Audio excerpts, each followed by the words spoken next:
నెల్లూరు జిల్లాలో జరిగిన రోడ్డు ప్రమాదంలో ఎమ్మెల్సీ పర్వతిరెడ్డి చంద్రశేఖర్ రెడ్డి వ్యక్తిగత సహాయకుడు వెంకటేశ్వరరావు మృతి చెందారు. ఈ ఘటనలో ఎమ్మెల్సీ పర్వతిరెడ్డికి తీవ్ర గాయాలయ్యాయి.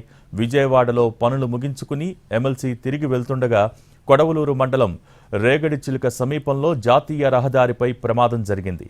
ముందు వెళ్తున్న కంటైనర్ లారీ టైర్ పేలిపోవడంతో ఒక్కసారిగా బ్రేకులు వేశాడు డ్రైవర్. దీంతో వెనుక వేగంగా వస్తున్న ఎమ్మెల్సీ కారు కంటైనర్ని ఢీకొట్టి బోల్తా పడింది. అయితే ఆ మార్గంలో వస్తున్న సినీ కొరియోగ్రాఫర్ జానీ మాస్టర్ వెంటనే స్పందించి చంద్రశేఖర్ రెడ్డిని తన కారులో నెల్లూరు అపోలో ఆసుపత్రికి తరలించారు. ప్రస్తుతం చంద్రశేఖర్ రెడ్డి చికిత్స పొందుతున్నారు.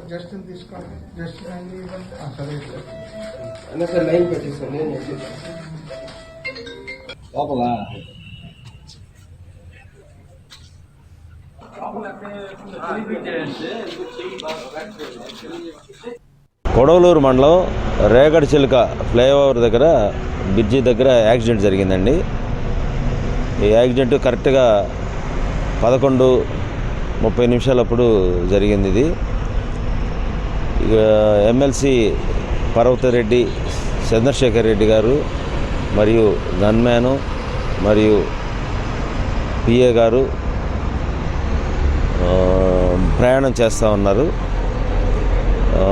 పిఏ గారికి ఇంజురీస్ అయి చనిపోవడం జరిగింది.